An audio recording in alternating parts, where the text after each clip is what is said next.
Hello, humans. It's been a while since you've heard from me. The last time I made a video, months ago, I made a big deal out of relaunching Addison's agenda and promising to create more content, and I had every intention of doing that. And then life happened. I've got to tell you, this summer sucked for me, and the fall isn't going much better. The problem with having a single-person creative endeavor like this channel is that the endeavor stops when something happens to that person. You know, I write, film, edit, do all the effects on the videos on this channel, so if I'm in a place where I can't do one of those things, the videos stop. And I've got to tell you, I'm not okay. I'm going to tell you all about what happened, not because I want you to think, oh, poor Addi, but because most of it relates to one of the reasons I create videos, spreading awareness of hypermobile Ehlers-Danlos syndrome. Before I get to that, though, I must tell you the bad news that started my summer. Keowee the Kitty, my companion for 17 years, passed away a few months ago, and I miss her terribly still. Part of the grieving process was burying her, so I dug a hole in the backyard, and of course I got dirty and had freshly cut grass all over me. And later that day, the itching started. Then the welts started to grow. Welts became hives, hives became blisters, and a few days later, I investigated where I buried Keowee, trying to figure out why I was breaking out, and I saw the tiny, newly sprouted leaves of 3 growing around my cat's grave.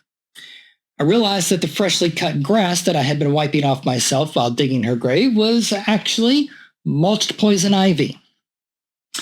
The welts just kept growing and spreading, and within a week, I was covered basically head to toe, face, arms, chest, back, and everything in between.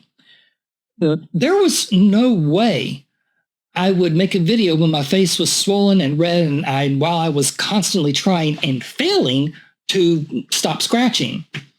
I'm very allergic to poison ivy, so it took me over a month, almost 2, to look presentable again. That probably has nothing to do with hEDS, but it might be related to another disorder that is often comorbid with Ehlers-Danlos, mast cell activation syndrome, or MCAS. Mast cells are specialized immune cells that release chemicals like histamine when they encounter a foreign substance in the body.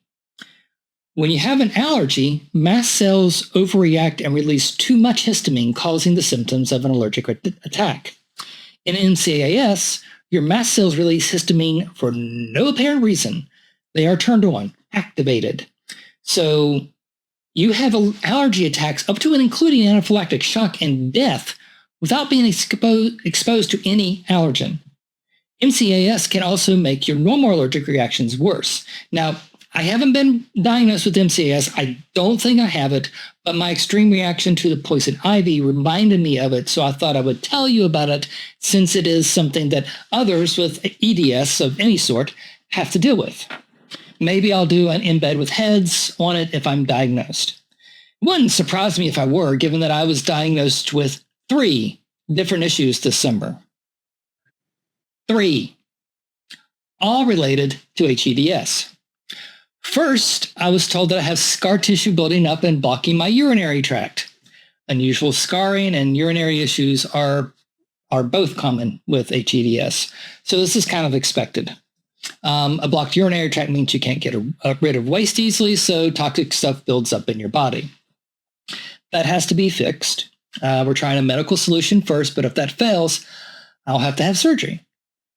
Later this summer, I got 2 diagnoses on the same day. I was told that I have a hiatal hernia, which is when the stomach pushes through the hole in the diaphragm that the esophagus passes through, So yeah, part of my stomach is in my chest cavity, all nestled up between my lungs. If enough of it pushes through, it can start bumping into my heart. This causes all kinds of problems like the reflux that I've talked about before, which is worsening. I now have a permanently sore throat and my voice is getting lower and gravelly, and sometimes I can't talk for more than a few minutes at a time without losing my voice. Try making a video when you sound like a frog. I'm having chest pain and shortness of breath, constant heartburn, and every time I sneeze, it feels like I'm getting punched in the chest. I'm unsure if all this is due to the hernia, but I looked it up, and these are all common symptoms of hiatal hernia, so they could be. The symptoms could be.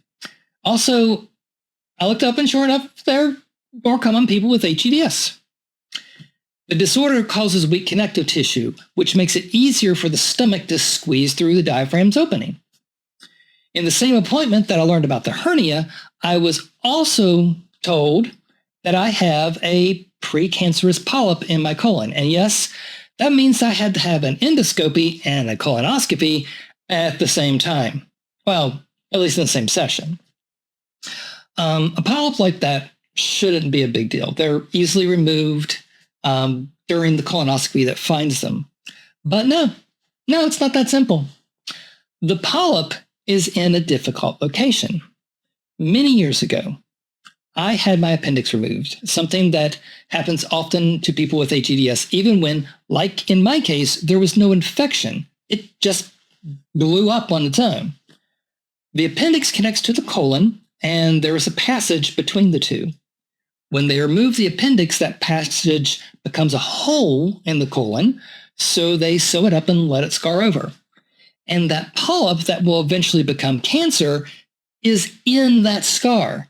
And because of EDS, the scar tissue is thicker and oddly formed, so a standard colonoscopy cannot remove the polyp. There's a special type of colonoscopy that might be able to get to it. So a second colonoscopy has been scheduled for late November. I'm saying the word colonoscopy way too much. If they can get it with the special surgery, it'll be a simple procedure and I'll be done. If not, they'll have to go in and cut away part of my colon. Small part, little part, but still a part.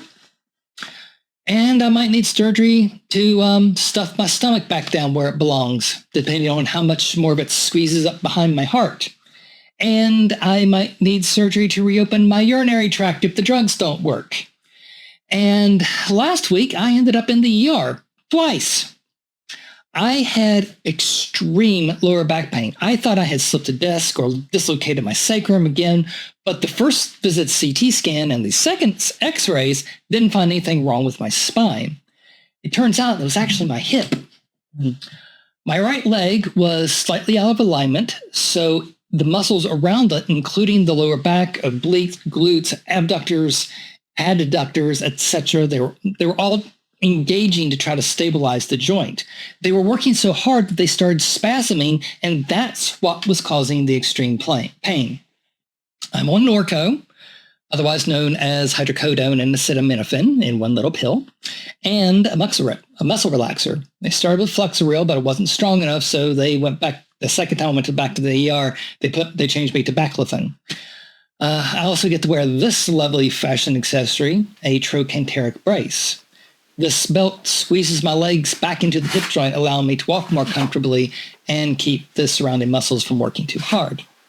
I still have trouble walking, and sitting isn't especially comfortable, so I've been laying around for about 2 weeks, having to call off work several times.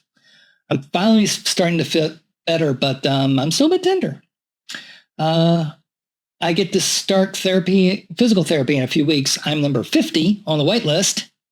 On top of that, my new job, the one I was given after being fired for being disabled, doesn't pay enough, so I have no idea how I'm going to pay for all this. But it has to be done. The alternative is developing colon cancer or exploding. Frankly, this steaming crap of medical... it sent me into a significant depression, and I just simply haven't had the energy to make a video. And again, I'm not telling you to say, oh, woe is me. I'm telling you this because I'm not unique. I'm not the only one dealing with hEDS. I'm not the only one who needs surgery and doesn't know how to pay for it. I'm not the only one who lost a job because of their disability. I'm not even the only one whose cat died this summer. I'm telling you this because I want people to know that this kind of thing happens to people, especially in the United States. That the Americans with Disabilities Act is not the protection many people think it is. that there are diseases out there that a lot of people don't know about, and they can take your best intentions to be productive and relaunch your business. And I'm going to try to make content more often. I'm going to fail. I'm just overwhelmed.